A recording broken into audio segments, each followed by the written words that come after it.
Bismillah. Assalamualaikum warahmatullahi wabarakatuh. Alhamdulillahi rabbil alamin. Wassalatu wassalam atammanil akmalani ala mab'uthin rahmatan lil alamin, nabiyyina Muhammad wa ala alihi wa sahbihi wa man sara ala nahjihi ila yaumiddin. Wa ba'd. Bapak-bapak, ibu-ibu rahimani wa rahimakumullah. Hari ini insyaallah, pada pagi hari ini kita kembali berusaha untuk bisa meletihkan badan kita, sedikit meletihkan fikiran kita di jalan Allah Azza wa Jalla. Umar bin Khattab radhiyallahu ta'ala anhu, pada salah satu kesempatan di dalam harinya, beliau pernah melewati seorang pendeta. Pada saat beliau melewati seorang pendeta tersebut, beliau panggil pendetanya. Kata Umar, "Pak, kemari Pak," kata Umar. Begitu pendeta itu datang, seketika Umar bin Khattab justru menangis. Pendeta itu juga bingung. Kamu manggil saya, kemudian menangis. Ada apa? Kata Umar, melihat dirimu yang berkhidmat kepada gereja, menahan diri dari ini dan itu, aku mengingat firman Allah Subhanahu wa ta'ala yang mengatakan, amilatun nasibah tasla naran hamiyah. Aku mengingat firman Allah yang mengatakan, ada orang yang kerja keras, keletihan hingga kepayahan, namun pada akhirnya dia masuk kepada api yang sangat panas. Ini, kata Umar, yang membuat saya nangis melihat Anda. Anda capek, Anda letih, tasla naran hamiyah, namun Anda tidak bisa masuk surga, kata Umar. Amilatun nasibah tasla naran hamiyah tusqa min ainin aniyah. Allahu akbar. Umar bin Khattab ini ingin mengatakan, pendeta itu capek. Dia menahan dirinya dari berbagai macam kesenangan dunia, tasla naran hamiyah, tapi ujungnya di neraka juga. Maka dari sini kita bisa mengetahui bahwasanya orang-orang kufar yang kalau mereka mati dalam kekufuran mereka masuk neraka, mereka juga capek, Bapak Ibu. Allah Subhanahu wa ta'ala berfirman pada surat Ali Imran ayat 140. Kata Allah, in yamsaskum qarhun faqad massal qauma qarhun mithluhu. Kata Allah pada surat Ali Imran ayat 140, jika kalian orang-orang yang beriman terluka dan capek, sakit, sesungguhnya mereka pun, musuh-musuh kalian, luka juga, sakit juga.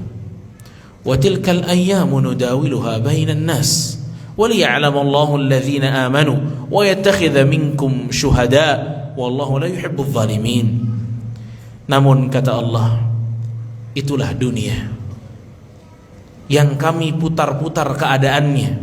Kadang kalian yang memimpin, kadang mereka yang memimpin. Kadang mereka yang menang, kadang kalian yang menang. Kadang kalian di atas, kadang kalian di bawah. Dan dinamisnya keadaan hidup ini agar terlihat mana orang-orang yang beriman dan Allah ingin menjadikan kalian sebagai syuhada. Maka kalau kita berbicara tentang letihnya seseorang di dalam perjalanan dia kepada Allah, Allah juga telah mengatakan, la tarkabunna tabaqan an tabaq. Kata Allah, kalian akan mendaki sedikit demi sedikit. Terus kalian akan mendaki. Namanya mendaki pasti letih, pasti capek. Dari sini kita paham jamaah rahimani wa rahimakumullah, kalau urusan letih dan capek, semuanya pasti letih dan capek. Jangan merasa paling letih sendiri, jangan merasa paling capek sendiri, dan jangan juga merasa tidak mau capek, tidak mau letih. Sesungguhnya Fir'aun waktu mengejar-ngejar Musa juga capek. Abu Sufyan berjalan dari kota Mekah ke kota Madinah di perang Uhud untuk menyerang Nabi, juga capek, keluar modal lagi. Abu Jahal waktu perang Badar 1000 orang mereka bawa, capek. Jadi kalau urusan capek, semuanya capek. Tapi capeknya mau di jalan siapa? Berarti gak ada kesempatan bagi orang-orang yang tidak ingin lelah. Mereka aja yang masuk neraka ternyata effort, mesti usaha mereka masuk neraka. Ngejar-ngejar Rasul dulu, ngejar Musa dulu, dan lain sebagainya. Maka kalau orang-orang ingin kebaikan, maka lebih pantas bagi mereka untuk menjadikan diri mereka capek. Dan kita bisa lihat Bapak Ibu rahimani wa rahimakumullah, kita bisa lihat bagaimana perjuangan para nabi dan rasul. Dalam mereka ini begitu letih luar biasa. Kalau para nabi dan rasul saja capek, maka kita lebih pantas untuk capek. Kita lebih pantas untuk capek. Allah Subhanahu wa taala itu senang kalau melihat ada orang capek tapi dalam kebenaran, senang Allah. Karena di sisi yang lain ada orang capek tidak untuk kebenaran. Rasul kita sallallahu alaihi wasallam pernah bersabda tentang orang-orang yang wukuf di padang Arafah.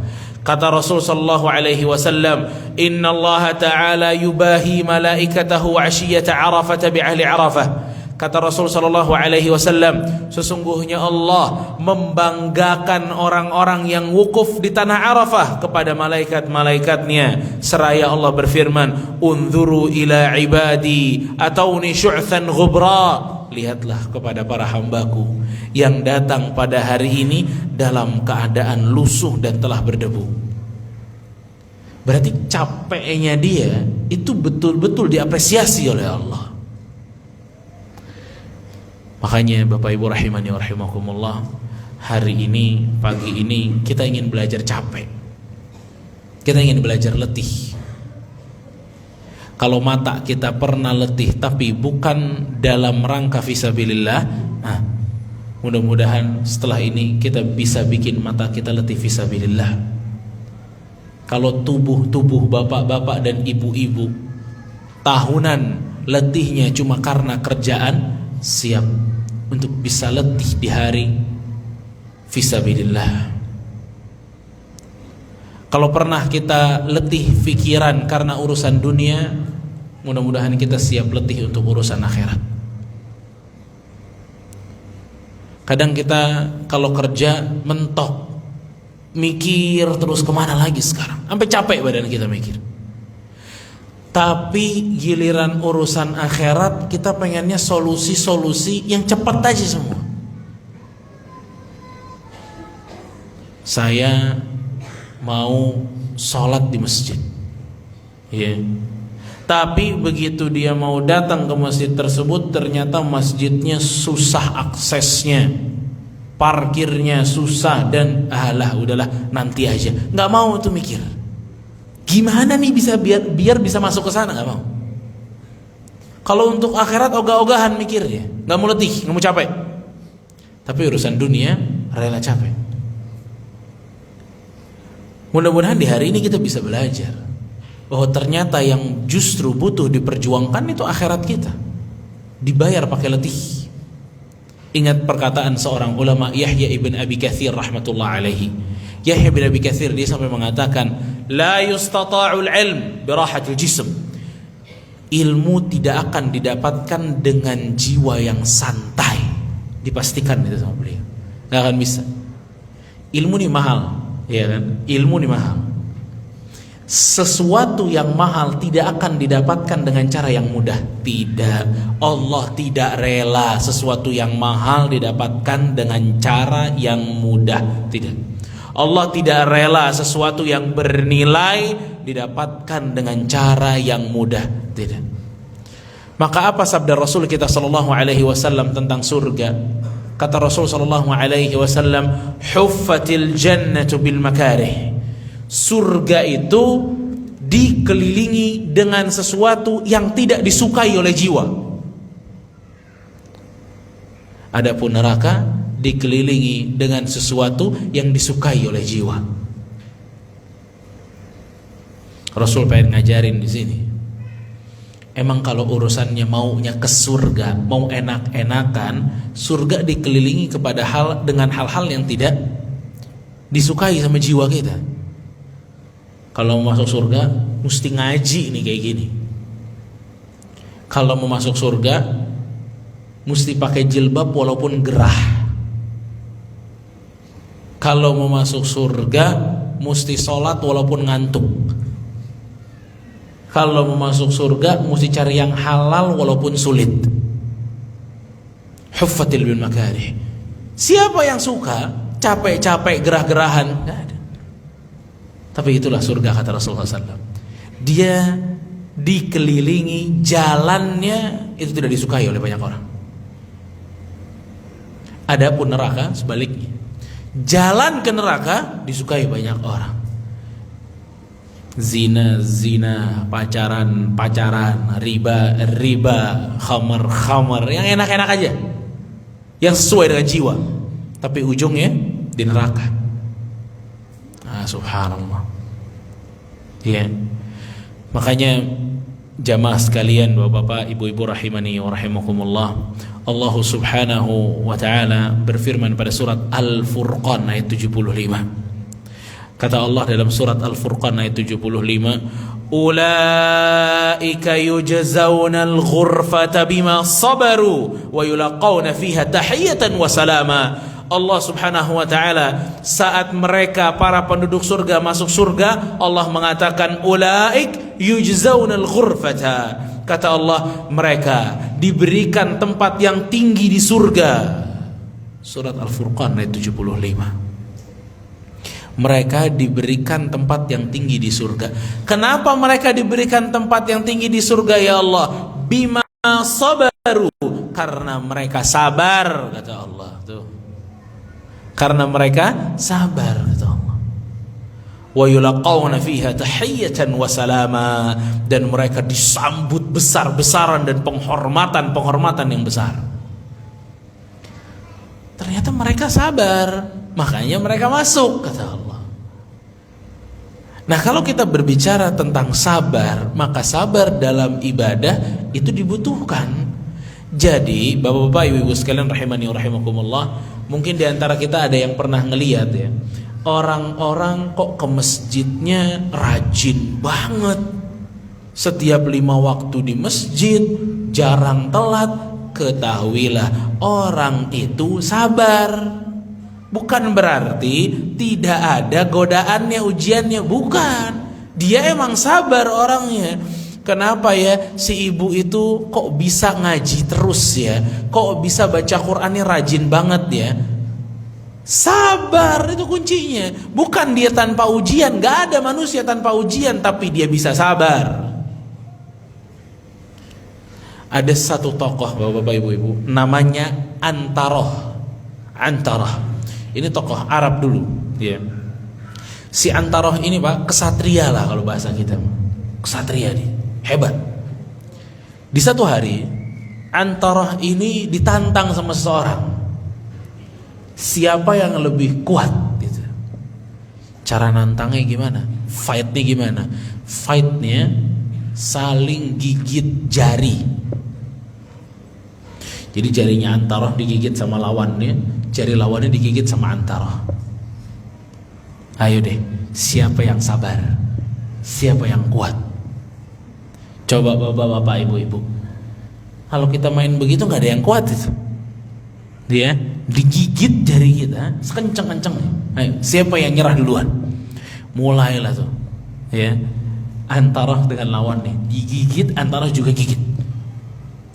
Berlangsung beberapa lama, lawannya itu udah keringetan, antara juga keringetan, sengit lah, sampai akhirnya lawannya bilang udah saya nggak sanggup, sakit, kata dia. Lawannya bilang, antara ini kamu memang kuat ya ternyata, kamu memang kuat ya ternyata. Antaranya bilang, sebenarnya kalau ditanya sakit apa tidak, sakit banget, kata dia. Tapi yang bikin saya menang adalah saya kuat bersabar di atas kesakitan tersebut. Nah itu yang bikin saya menang, kata Antara. Saya sanggup, saya sabar di atas kesakitan tersebut, menang dia. Jadi sama-sama sakit, tapi siapa yang bisa bertahan di atas rasa sakit gitu. Sama-sama capek, tapi siapa yang bisa bertahan di atas keletihan tersebut. Makanya Allah Subhanahu wa ta'ala saat menyambut para ahli surga, bima sabaru, karena mereka sabar. Sabar dalam ketaatan, sabar jauhin maksiat. Kan capek, tapi mesti sabar, kata Allah. Maka jamaah rahimani wa rahimakumullah, saya rasa di antara tokoh yang bisa kita ambil banyak pelajarannya tentang hal ini untuk menyemangati kita adalah tokoh yang luar biasa bernama Salman Al-Farisi radhiyallahu anhu. Orang ini adalah seorang tokoh yang luar biasa. Dia dilahirkan di salah satu kota di Persia. Persia itu Iran saat ini.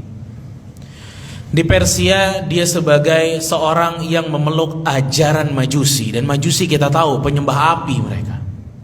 Bapaknya tuh kepala desa yang sangat fanatik dengan agamanya. Dan tugasnya Salman di waktu itu adalah menjaga Tuhannya.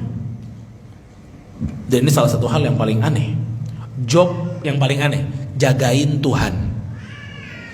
Kalau mau Tuhan yang jagain kita, kenapa kita yang jagain Tuhan? Apa maksudnya? Api yang ada di situ nggak boleh padam, karena mereka penyembah api. Siapa yang kalau ngelihat apinya udah mau padam lalu taruh lagi kayu bakarnya? Salman ini kerjaannya. Dan Salman adalah anak yang sangat disayang oleh ayahnya. Hingga di satu hari ayahnya mengatakan kepada Salman, Salman, hari ini ayah betul-betul perlu banget dengan kamu. Ayah banyak kerjaan, sedangkan kebun harus diawasi. Kata ayahnya, fadhhab fatalli'ha. Aku tugasin Salman, kamu pergi ke kebun, awasi di sana.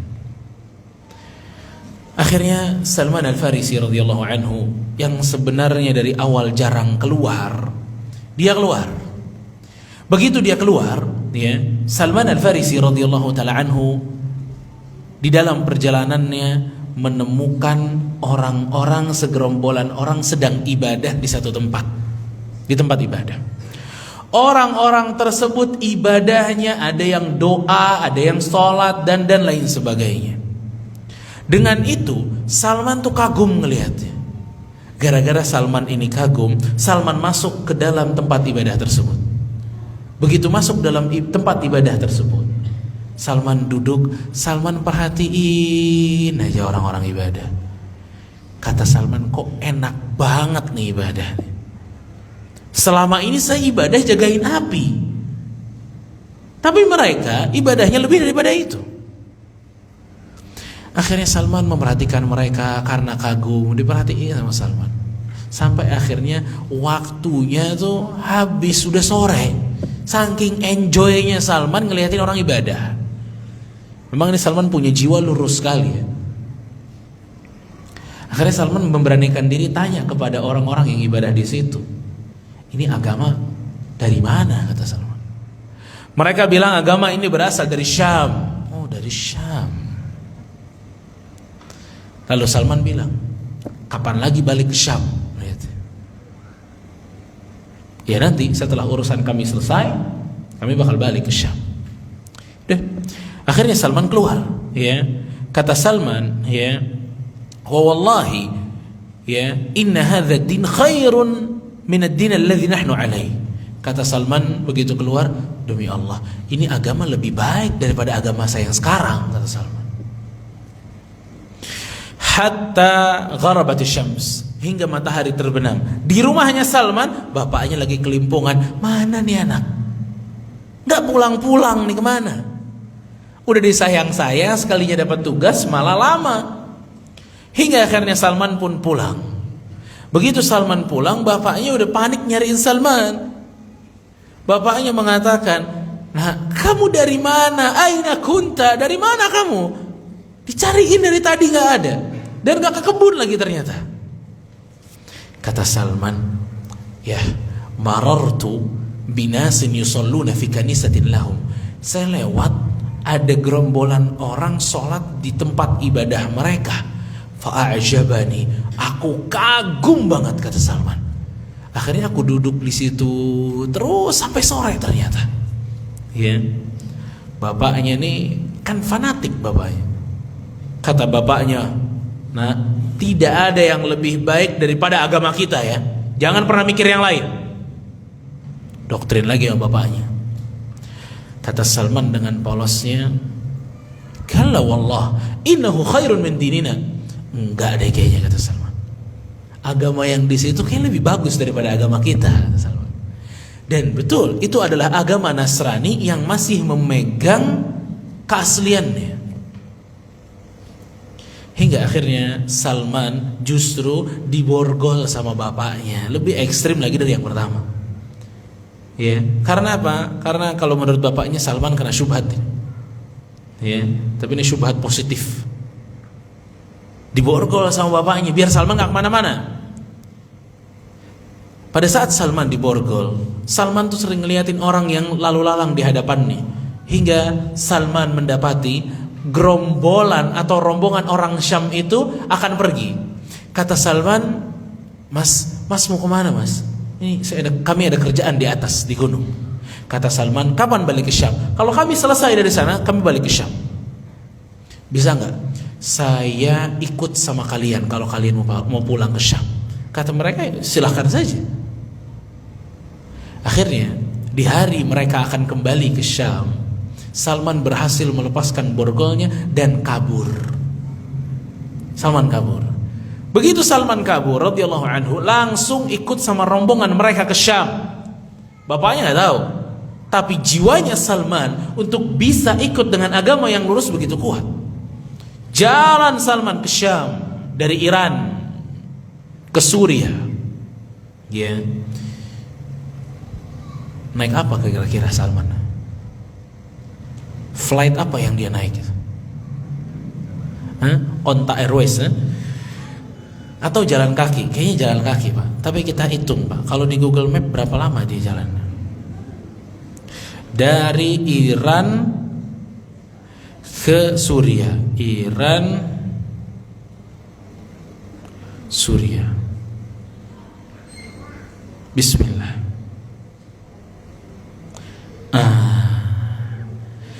Kalau naik mobil 23 jam non-stop ya. Kalau jalan kaki 16 hari 2000 km. Kalau bapak-bapak dan ibu-ibu rumahnya pada di mana? Di Bekasi juga. Kurang menantang. Kalau Salman 16 hari ini jalan, itu versi sekarang. Kita nggak tahu versi ghabat, versi hutan zaman dulu gimana. 16 hari dia jalan dari Persia ke Syam. Dari Persia ke Syam. Dia jalan untuk apa? Untuk mendapatkan agama yang lurus. Dia masuklah ke negeri Syam. Di negeri Syam, Salman Al-Farisi radhiyallahu taala anhu, beliau akhirnya meminta izin kepada pendeta yang ada di gereja tersebut. Kata Salman, Pak, saya minta izin untuk bisa tinggal sama Bapak. Saya mau belajar dan saya ingin belajar yang banyak dan menjadi seseorang yang memeluk agama ini. Saya kagum banget dengan agama ini. Kata Pak Pendeta, silahkan. Mulailah Salman bersama tinggal dengan orang tersebut, berkhidmah kepada gurunya. Namun ternyata di perjalanannya Salman mendapati bahwa gurunya ini brengsek ternyata. Gurunya Salman yang pertama. Kenapa begitu? Ternyata gurunya ini pencuri ya. Dia suruh orang-orang masyarakat sedekah, nanti kalau duitnya udah ada dikumpulin sama dia, disimpan sama dia. Tidak dibagikan kepada orang-orang miskin. Hingga hari di mana pendeta ini mati. Begitu pendeta ini mati, satu kampung sedih semua. Merasa kehilangan orang yang paling soleh di antara mereka. Pada saat mereka menyiapkan akan dikuburkan orang soleh ini dengan seluruh kesedihan mereka, Salman, ini anak muda yang berani tampil dalam keadaan yang luar biasa. Kata Salman, tunggu bapak-bapak, ibu-ibu, kata Salman. Inna hadza kana min rajulin su. Ini pendeta nih, orangnya brengsek banget, kata Salman.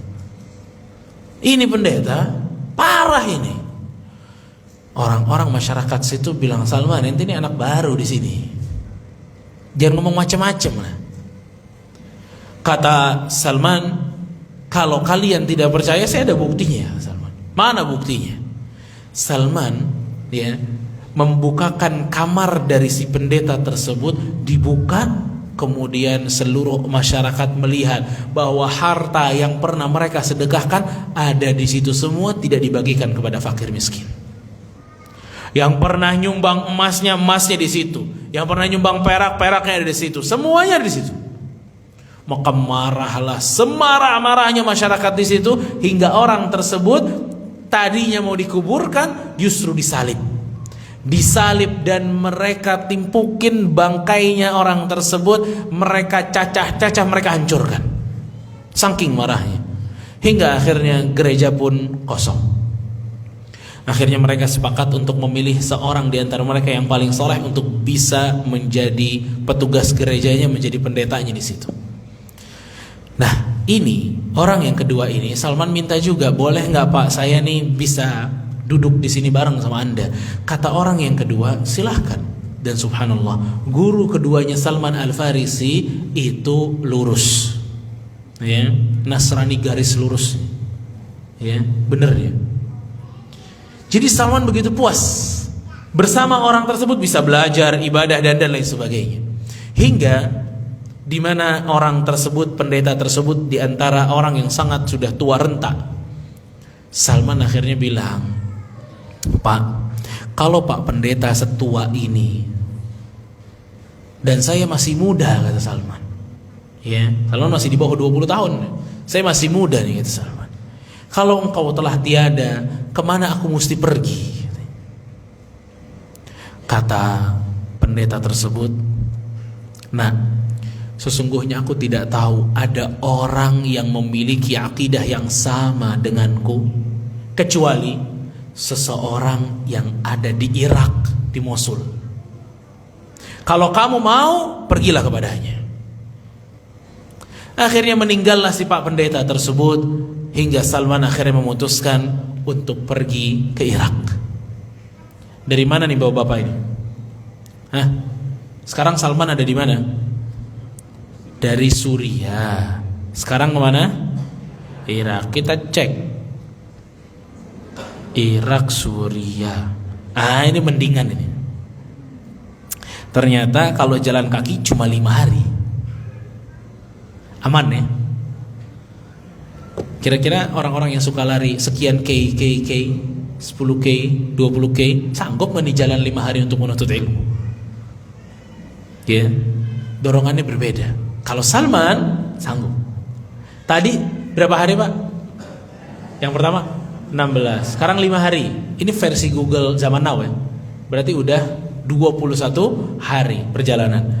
Kilometernya kalau yang tadi 2000-an, sekarang masih oke lah, 850 km. Ya, kalau naik mobil 8 jam. Ya, cuma masalahnya nggak ada mobil zaman dulu. Ya, nggak ada mobil zaman dulu. Paling top ya onta. Tapi Salman miskin. Dia sebatang kara kok manusia ini. Sendirian loh Salman, luar biasa. Maka ini contoh yang agung sekali Salman sendiri. Ya, bahkan Pak, nanti kita insya Allah sampai tuntas cerita ini. Cerita ini yang saya ceritakan ini dalam riwayat ini ceritanya Salman yang diceritakan oleh Salman kepada Rasul SAW. Kemudian Rasul mengatakan Salman sharing ceritanya ke yang lain. Rasul yang suruh sahabat dengar. Kalau Rasul menganggap bahwa cerita Salman itu pantas didengar oleh para sahabat, apalagi didengar oleh kita. Lebih pantas lagi dan lebih butuh lagi kita dengar Salman ini. Rasul aja kagum dengan ceritanya Salman. Sampailah Salman di Mosul di Irak. Begitu dia sampai Mosul di Irak, Salman akhirnya bisa menemui gurunya yang keberapa ini? Ketiga. Ya, ketiga di Mosul Irak.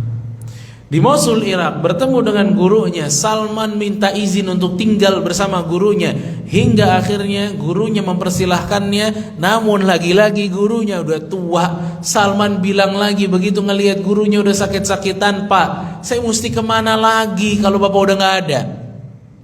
Kata gurunya yang di Irak ini, "Salman, saya tidak tahu ya, ada orang yang memiliki akidah yang sama dengan saya kecuali di satu kota di Nasibin." Nasibin itu di mana? Wallahu a'lam, saya sempat searching versi Google juga sih. Itu adanya di Aljazair. Jauh banget. Coba kita lihat Irak, Aljazair. Masya Allah. Kalau benar itu Aljazair Pak, kalau di sini 49 hari jalan kaki, 6.800. Soalnya ini dari benua Asia ke benua Afrika. Kalau benar Nasibin itu ada di Aljazair. Radhiyallahu anhu. Ya, semoga Allah meridhai Salman. Luar biasa, ya. Hingga, dan itu keterasingan ya. Bayangin, si orang ini nggak tahu lagi ada yang akidahnya sama kecuali yang jauh-jauh. Hingga akhirnya Salman radhiyallahu taala anhu setelah wafat gurunya yang ketiga, Salman pergi lagi ke Nasibin. Begitu di Nasibin ketemu lagi dengan gurunya. Namun lagi-lagi gurunya udah tua juga. Ini udah jauh-jauh, yang ketemu tua terus. Nggak bertahan lama. Ya kalau kita jadi Salman, wah ya Allah, udahlah, capek lah nyari guru kejauhan. Kita pengajian jauh dikit aja mikirnya 2 kali. Pengajian dekat mikir 1 kali. Nggak ada yang langsung gitu kadang-kadang. Salman begitu dikasih tahu di sana di sini jalan ini luar biasa. Kalau kita ngomongin capek, ya aduh deh capek kita mana capeknya Salman. Bayangin Rasul bilang sharing nih cerita Salman ke sahabat-sahabat lain biar mereka dengar. Begitu sampai di Nasibin ketemu dengan gurunya yang ke-4.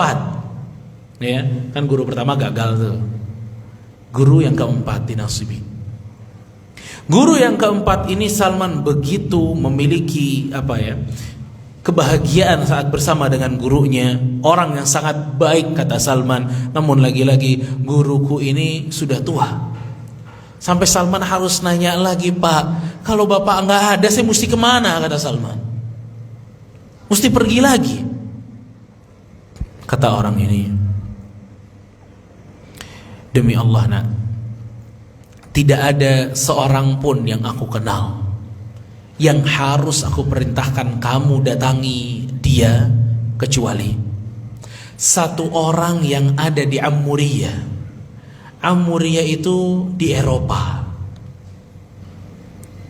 imma di Italia atau di Turki. Orang itu menganut keyakinan yang sama dengan kita. Kalau kamu mau belajar sama dia."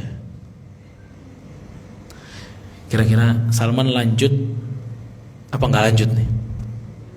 Ya, lanjutlah. Salman nih, bukan kita ini Salman radhiyallahu anhu. Lanjut, ya. Cek lagi Dari, kalau kita anggap itu tadi Afrika, kita ke Turki. La ilaha illallah. Wah, kayaknya Google-nya nggak kuat deh. Oh, kuat. Sama, kurang lebih 38 hari, 1 bulan perjalanan. 1 bulan perjalanan. Non-stop ya. Kalau pakai stop-stop ya bisa 2 bulan. Itu versi Google zaman now semua, Pak.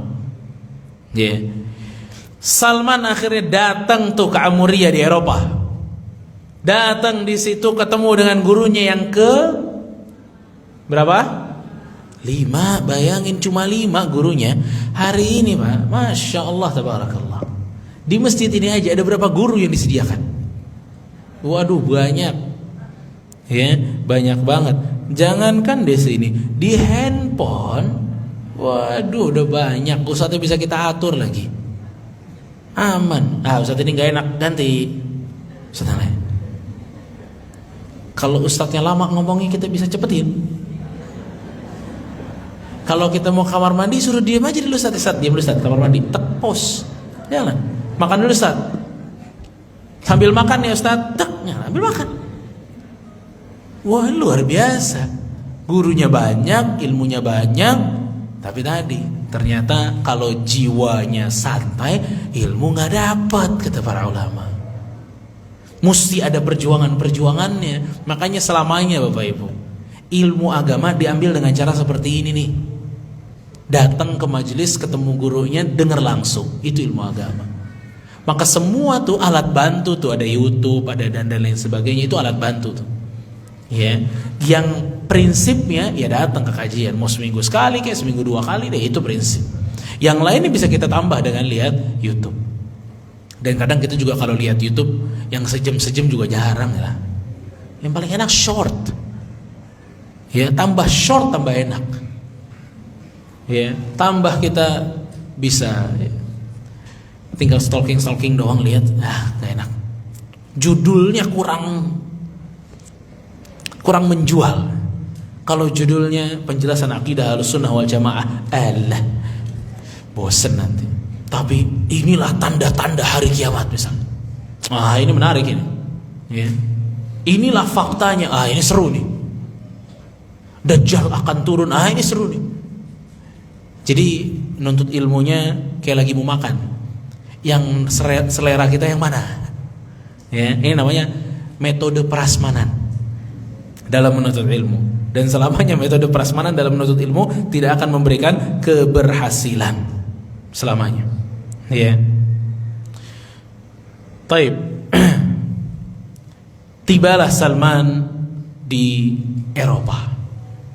Ya, Salman tiba di Eropa, di kota Romawi, di kota Eropa tersebut. Salman bertemu dengan orang yang pas, yang sesuai dengan keinginan Salman. Bergurulah Salman dengan orang tersebut. Hingga inilah waktu yang paling lama Salman berguru, di yang kelima. Sampai Salman itu sempat punya peternakan, kerja Salman ya. Punya peternakan, ada sapi, ada kambing, itu di Eropa tuh. Ya, Salman punya itu. Hingga gurunya ini menua dan Salman bertanya kepada gurunya, "Pak, kalau Bapak sudah tidak ada nih, kemana saya mesti pergi?" kata Salman. Kata gurunya, "Saya tidak menemukan satupun orang yang memiliki keyakinan sebagaimana keyakinanku sekarang. Akan tetapi," kata gurunya nih, "adallaka zamanun nabiyyin wa huwa mab'utsun bidini Ibrahim." Akan tetapi sepertinya sebentar lagi datang masa kenabian yang baru. Nabi tersebut diutus dengan agama Nabi Ibrahim. Yakhruju bi ardil Arab muhajiran ila ardi baina harrataini wa bainahuma nakhl. Nabi ini akan hijrah dari tanah Arab ke tanah Arab yang lain dengan karakter tanahnya banyak batu-batu hitam yang tajam-tajam dan banyak pohon kurmanya. Wabihi alamatun la tukhfa. Dan Nabi tersebut memiliki ciri-ciri yang tidak tersembunyi. Apa itu ciri-cirinya? ya'kulu hadiyah. Kalau dikasih hadiah pasti dia makan. Kalau dikasih sedekah dia tidak akan makan. Dan di belakang punggungnya itu ada tanda kenabian, ya, bulat sekecil ini, ya. Itu tanda kenabiannya, itu ciri-cirinya. 3 ciri-ciri tersebut. Akhirnya Salman dapat informasi itu, ya. Dan ini informasi dari siapa Bapak Ibu? Dari pendeta Nasrani. Tandanya orang Nasrani sebenarnya tahu betul bahwa ada Nabi SAW akan diutus. Tahu banget dia. Dan itu adalah orang soleh di antara orang-orang Nasrani yang sanggup mengikuti agama yang benar. Namun itu sedikit. Lihat aja, dari perjalanan Salman cuma 5 orang. Singkat cerita, wafatlah orang tersebut. Namun Salman untuk trek yang satu ini buta banget Salman. Ini tanah Arab di mana, kata Salman ini? Di mana nih tanah Arab ini? Kemana saya mesti jalan di tanah Arab ini? Dan ternyata Salman dikabarkan oleh orang-orang setempat ada rombongan orang Arab yang akan berdagang melewati Amuriya. Salman begitu dengar informasi itu bahagianya luar biasa. Salman menyambangi rombongan tersebut dan mengatakan bahwa bapak dari Arab ya. Kata orang mereka bilang, iya, boleh gak saya saat kalian pulang saya ikut sama kalian? Kata mereka, enggak, ngerepotin aja. Mau ikut-ikut ngerepotin, gak usah. Kata Salman, lihat gak di sana ada sapi-sapi dan kambing-kambing? Iya. Semuanya buat kalian tapi bawa saya ke Arab. Allahu Akbar. Allahu Akbar. Ini luar biasa Salman. Mereka bilang, oh jadi, kalau pakai bayarannya itu jadi, ikut-ikut deh gak apa-apa. Akhirnya tamal akad telah berjalan oke, ya, siap dua-duanya. Jalanlah Salman Al-Farisi radhiyallahu anhu ke tanah Arab. Di tanah Arab, saat Salman Al-Farisi radhiyallahu anhu berjalan dengan mereka, sampailah ke satu tempat namanya Wadil Qura. Wadil Qura itu ya tempat sudah di tanah Arab, ya, tapi bukan tanah yang Salman inginkan. Karena ada ciri-cirinya dari tanahnya. Ada batu-batunya sama banyak pohon korma. Ternyata orang-orang Arab itu justru mengkhianati Salman. Orang-orang Arab tersebut malah menjual Salman di wilayah Wadil Qura. Malah mereka mengatakan, nih saya ada budak nih, siapa yang pengen budak? Salman bilang, saya bukan budak, kata Salman. Kita punya perjanjian, Anda harus menyampaikan saya kepada wilayah yang saya katakan. Alah, mereka bilang, udah ini budak nih, siapa yang mau? Lihat, dikhianati di tengah jalan. Akhirnya kata Salman, saya jadi budak. Allahu Akbar, la ilaha illallah. Budak itu kayak barang, udah Pak, dimiliki sama orang. Dan kata Salman, ternyata saya hidup, majikan saya adalah seorang Yahudi. Seorang Yahudi ini saya berkhidmah, saya harus berkhidmah kepadanya. Tidak lama kemudian ada saudaranya yang datang. Begitu saudaranya datang melihat saya, kata saudaranya, saya beli deh budak kamu baru tuh ya, saya beli. Dibelilah Salman sama dia. Dibawalah sama Yahudi yang kedua ini ke tanah yang banyak pohon kurmanya, yang banyak bebatuan-bebatuan tajamnya. Itulah Madinah. Salman begitu ngelihat tanahnya, kayaknya ini nih, kata Salman, subhanallah. Hingga Salman di hari di mana dia bekerja, beliau naik ke mana, atas pohon kurma, dia kerjain kurma di atas. Majikannya itu dapat tamu, tamunya bilang, kata tamunya, qatalallahu Bani Qailah. Mudah-mudahan Allah hancurkan Bani Qailah tuh. Siapa tuh Bani Qailah? Penduduk Quba. Kata majikannya Salman, tar dulu, ada apa ini? Kata tamunya, dia bilang, mereka nih sekarang sedang menyambut tamu besar mereka, yas'umu annahu nabi, yang mengatakan bahwa dia adalah seorang nabi. Oh, mereka lagi sambut besar-besaran tuh. Kata Salman, begitu saya dengar kabar itu, bergetar saya, kata Salman. Ini tanahnya sekarang ada kabar nabi yang datang. Salman mengatur nafasnya, Salman turun pelan-pelan. Kata Salman, hampir-hampir saya jatuh menimpa majikan saya, kata Salman, karena kabar ini. Hingga akhirnya Salman Al-Farisi turun. Begitu dia turun, Salman langsung ikut ngobrol. Salman bilang, gimana? Apa tadi yang kamu katakan? Kepada tamunya majikan. Majikannya marah, ini budak ikut-ikut ngomong, ditampar sama majikannya. Kata Salman, tidak jadi ikut ngobrol lah. Sudah. Tapi Salman udah cukup dapat informasi. Hingga sore harinya, ya, Salman itu membungkus kurma, ya, di satu plastik. Kemudian Salman datang ke Quba. Dia datang ke Quba bawa kurma. Salman mau tes. Ada 3 ciri yang mesti dites. Apa aja yang pertama, jamaah? Hah? Wah, lemes ini. Gimana gitu mau letih-letih kayak Salman? Apa yang pertama? Kalau dikasih hadiah, dimakan. Kalau dikasih sedekah, tidak dimakan. Yang ketiga, tanda kenabian di belakang punggungnya. Kalau itu ada, fix. Itu Nabi. Datang Salman, bawa. Dia datang ke Nabi Muhammad SAW. Dia datang terus bilang, Pak, Bapak kan baru datang ke Nabi Muhammad SAW. Nih, saya ada kurma, sedekah buat Bapak dan teman-teman yang lain. Silahkan. Beres ngasih, pergi Salman. Salman sembunyi di belakang pohon, balik pohon. Lihatin, dimakan apa enggak ini? Nabi SAW buka kurmanya, dituang sama Nabi SAW. Begitu dituang, Nabi panggil sahabat-sahabatnya, kulu, makan. Tapi Nabi tidak makan. Kata Salman, hadhihi wahidah. Ini yang pertama, kata Salman. Dia nggak makan sedekah. Esok harinya Salman bawa lagi, diisiin kurma sama Salman, kantungnya, datang lagi ke Nabi SAW. Dibawa ke Nabi SAW, dikasih, Pak, ini ada sedikit dari saya, hadiah buat Bapak dan teman-teman. Kasih. Salman beres ngasih, mundur lagi di belakang pohon, ngintip lagi Salman. Dimakan apa enggak ini? Nabi SAW buka. Begitu buka, digelar lagi sama Nabi SAW. Panggil sahabat-sahabatnya. Kata Nabi SAW, kulu, makanlah kalian. Lalu Nabi ambil kurmanya, Nabi ikut makan. Kata Salman, hatanithnatan. Ya Allah, ini ciri yang kedua, kata Salman. Ini mulai terang untuk Salman. Tinggal yang ketiga.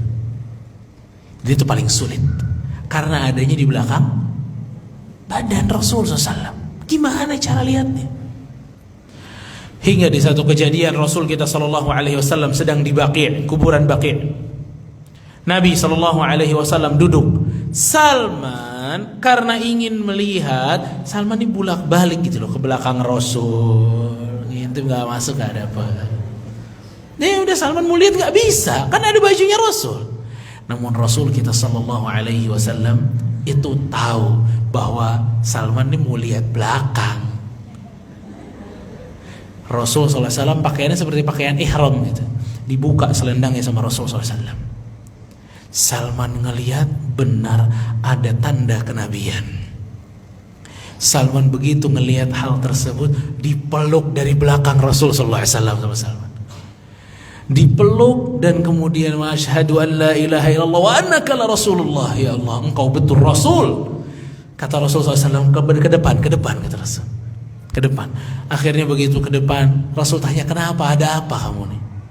Diceritain sama Salman cerita yang saya ceritakan sama bapak-bapak dan ibu-ibu hari ini. Dari awal saya pergi ke sini sampai selesai. Hingga Rasulullah SAW mengatakan di akhir kisahnya Salman, sharing cerita ke yang lain, kata Rasul. Ini cerita ini, sharing ke yang lain. Namun kata Salman radhiyallahu anhu, ya Rasulullah, tapi saya seorang budak ini sekarang, saya nggak bisa ngumpul sama engkau ya Rasulullah. Saya punya tanggungan nih sebagai budak. Di situ kata Rasulullah SAW, katib ya Salman, katib. Coba Salman bikin negosiasi kepada tuanmu. Bagaimana caramu bisa bebas? Apa yang mesti diberikan? Datang Salman ke tuannya, kata Salman, saya mau bebas. Kalau mau bebas, kata tuannya, berikan saya 40 kantung isinya emas, dan berikan saya 300 pohon kurma. Tanggung-tanggung mintanya. Kalau udah dapat, bebas. Begitu mendengar perkataan tersebut, Rasulullah SAW memanggil para sahabat dan mengatakan, A'inu akhikum, A'inu akhakum, kata Rasulullah SAW. Tolonglah saudara kalian, tolonglah saudara kalian. Ya. Akhirnya itu kalau Rasul habis perang dapat sesuatu, Salman bayar dulu. Dapat perang lagi sesuatu, Salman bayar dulu.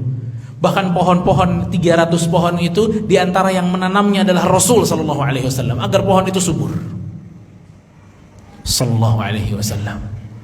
Maka Salman radhiyallahu anhu akhirnya bebas dari perbudakan tersebut, dan Rasul mengatakan, Inna Salman minna ahlul bait. Kata Rasulullah SAW, Salman ini bagian dariku, kata Rasul. Dia adalah keluargaku, kata Rasulullah SAW. Kenapa Rasul mengatakan Salman itu keluarganya? Karena Salman gak punya keluarga sama sekali. Salman seorang diri dari awal kisahnya. Maka Rasulullah SAW mengatakan, Inna Salman minna ahlul bait. Salman bagian dari kami itu, ahlul bait. Allahu akbar. Ini Pak, Bu sekalian, Salman Al-Farisi radhiyallahu anhu. Maka keletihan yang dimiliki oleh Salman, kecapean yang dimiliki oleh Salman radhiyallahu anhu, inilah yang akan menjadikan Allah subhanahu wa ta'ala menyambut para ahli surga dengan kesabaran. Allah berfirman pada surat Al-Insan ayat 12 dan 13. Kata Allah pada surat Al-Insan ayat 12 dan 13, وَجَزَاهُمْ بِمَا صَبَرُوا جَنَّةً وَحَرِيرًا مُتَّكِئِينَ فِيهَا عَلَى الْأَرَائِكِ لَا يَرَوْنَ فِيهَا شَمْسًا وَلَا زَمْهَرِيرًا.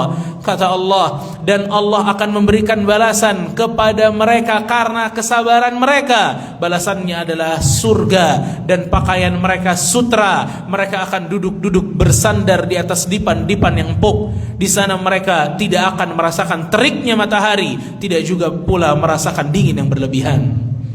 Mungkin perjalanannya Salman kedinginan atau kepanasan, namun kabar gembira dari Allah bahwa tidak ada lagi hal seperti itu di surga. Allah mengatakan pada surat Al-Mu'minun ayat 111, dalam surat Al-Mu'minun ayat 111, Inni jazaituhumul yawma bima sabaru annahum humul faizun. Hari ini, kata Allah, kami balas mereka karena kesabaran mereka, dan merekalah pemenang sesungguhnya, kata Allah subhanahu wa ta'ala. Maka jamaah rahimani wa rahimakumullah, lihat ya Salman, seseorang kalau memang niatnya adalah memeluk agama yang benar, maka Allah pasti kasih jalan. Coba, tidakkah kita berpikir di Amuria, di Eropa, mentok Salman, mesti kemana saya? Ternyata ada rombongan orang Arab yang datang. Ternyata ada rombongan orang Arab yang datang. Itulah hidayah. Kalau memang telah kita usahakan, Allah yang kasih jalan. Dan itulah caranya cari hidayah. Cari hidayah gak boleh anteng-anteng di rumah. Tapi kalau ada azan manggil, datang ke masjid, itu jalan hidayah. Kalau ada kajian, datangin kajian, itu jalan hidayah. Kalau ada orang nasihati kepada kita, dengarkan nasihatnya, jalan hidayah. Jadi hidayah bukanlah sesuatu yang kalau kita tadi malam belum dapat hidayah, bangun tidur jadi orang yang dapat hidayah. Tidak. Hidayah adalah hasil dari usaha kita mencarinya.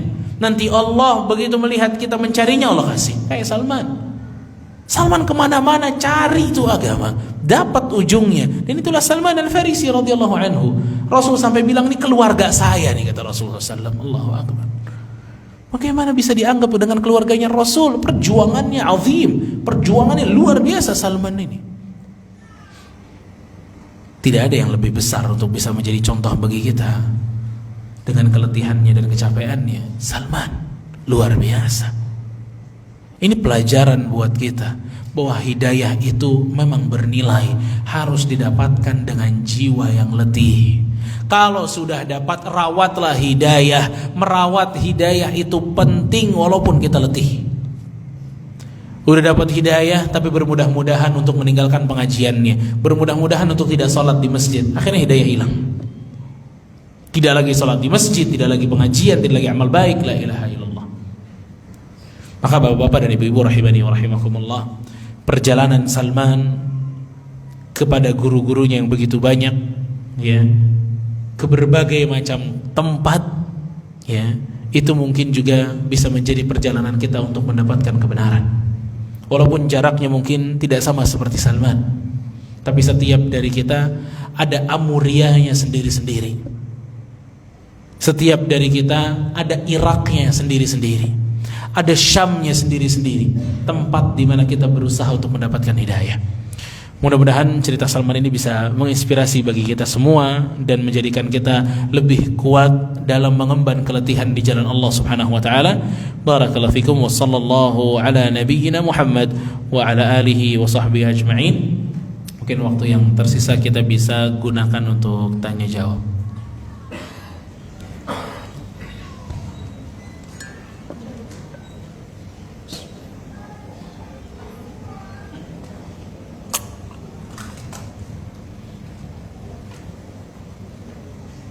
Bapak ada yang mau bertanya?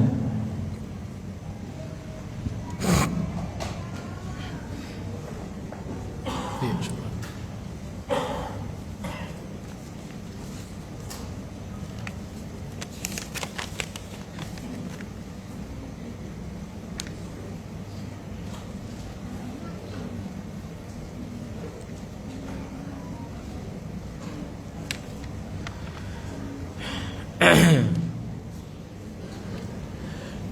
Iya, izin bertanya Ustaz. Apabila ada seorang wanita yang ditinggal wafat suaminya, demi menghidupi keluarganya, membuka usaha yang lazim dilakukan pria, seperti angkat beban dan mengantarkan barang tersebut ke tujuan. Bagaimana pandangan Islam mengenai hal tersebut? Iya. Pertama, ya, memang ujian hidup orang itu beda-beda. Ya, ada yang diuji dengan wafatnya suami, kemudian kita tidak ditinggalkan sebuah ma'isyah yang pasti oleh suami, ya, atau saudara kita juga tidak ada yang bisa memberikan kita ma'isyah, maka kita harus menghidupi keluarga kita dengan sendiri, dan ini kerap terjadi, ya. Adapun dengan pekerjaannya yang di sini lazim dilakukan pria, seperti ngangkat dan lain sebagainya, maka ini bukan pekerjaan perempuan. Ya, bukan pekerjaan perempuan. Maka yang baik untuk wanita ini adalah mencari pekerjaan yang memang cocok untuk perempuan, dengan itu terjaga dirinya, terjaga pula dari murkanya Allah Subhanahu wa taala. Karena dengan kerja-kerja yang seperti ini dikhawatirkan memang akan banyak bertemu dengan lawan jenis lah, sulit untuk menjaga auratnya, ya. Itu akan membahayakan buat dirinya. Maka yang tepat untuk bisa cari pekerjaan yang cocok dengan wanita, ya, cocok dengan wanita. Begitu, wallahu taala a'lam.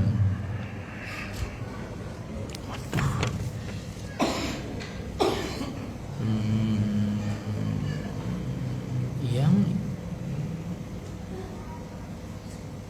seorang istri yang hidupnya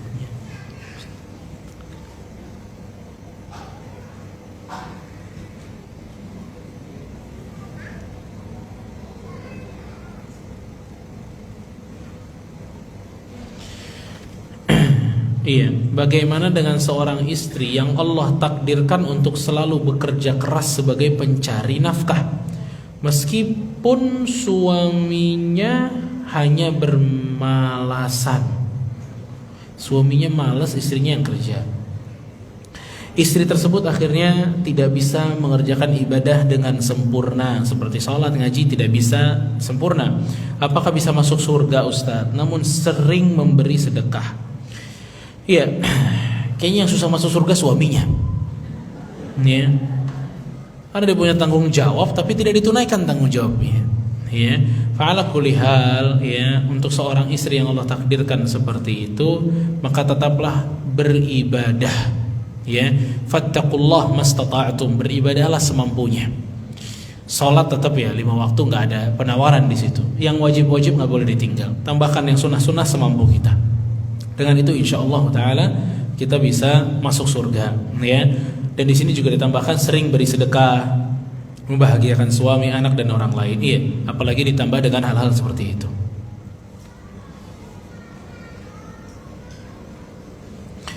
Apa bahasa yang digunakan Salman ketika berpindah-pindah negara untuk menuntut ilmu? Bahasa apa ya? Kalau ceritanya sih bahasa Arab, ya. Bahasa isyarat kali, saya juga nggak tahu, ya. Wallahu alam bahasa apa? Mungkin bahasa Arab, mungkin bahasa Persia, mungkin bahasa yang lain. Wallahu alam, ya. Akan tetapi Salman kalau di Madinah ya dia bisa bahasa Arab sudah, ya. Mungkin Salman diantara orang yang paling cepat dalam bisa belajar bahasa mungkin. Wallahu alam. Ya, ala kulli hal itu yang kami dapati dari riwayat-riwayatnya. Dan biasanya kalau dalam riwayat itu tidak disebutkan, ya, berarti itu faedah yang tidak dicari oleh para ulama. Kok nggak ada ya? Ya emang para ulama nggak nganggap itu penting, makanya dia nggak ceritain. Dia nggak nanya, dia nggak kepo masalah itu. Kenapa? Karena kurang penting.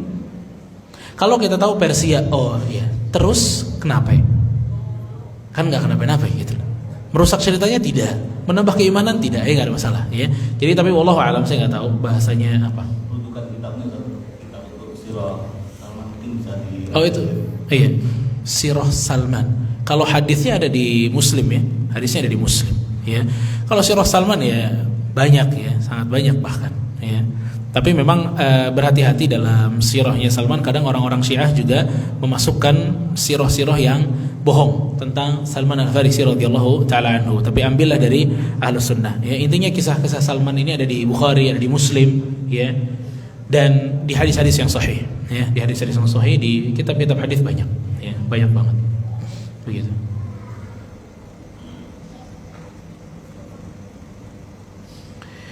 Bagaimana yang bekerja di kala senggang mendengarkan kajian, apakah masih dikatakan baik dalam menuntut ilmunya? Ya, insya Allah, ya, masih baik itu. Ya, daripada dia dengar lagu, mendingan dengar kajian.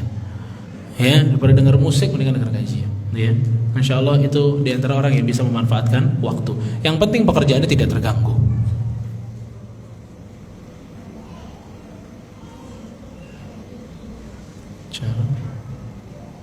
Ustadz, bagaimana cara menceritakan pada anak-anak kami tentang Salman? Ya ceritain. So gimana lagi nih? Ceritain deh. Kalau ceritanya kepanjangan, dibikin singkat aja buat anak-anak. Ya, dibikin singkat, dibikin lebih seru, ya, namanya juga anak-anak, ya. Atau sebelum tidur kita bilang, nih ada orang nih, dia cari ilmunya panjang apa segala macam, namanya Salman.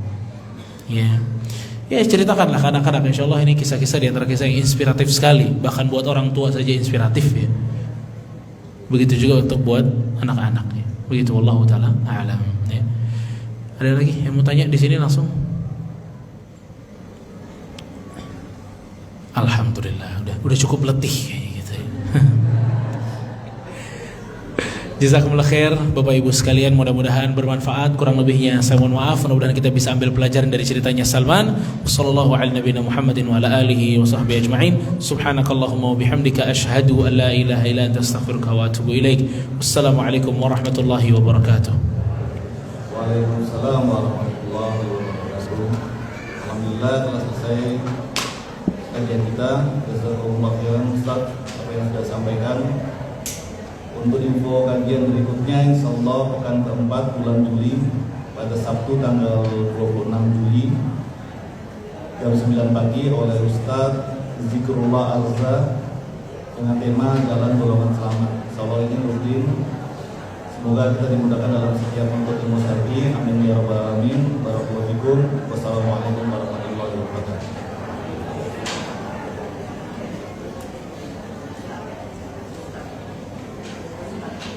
Dah, ibu. Barakallahu fiik.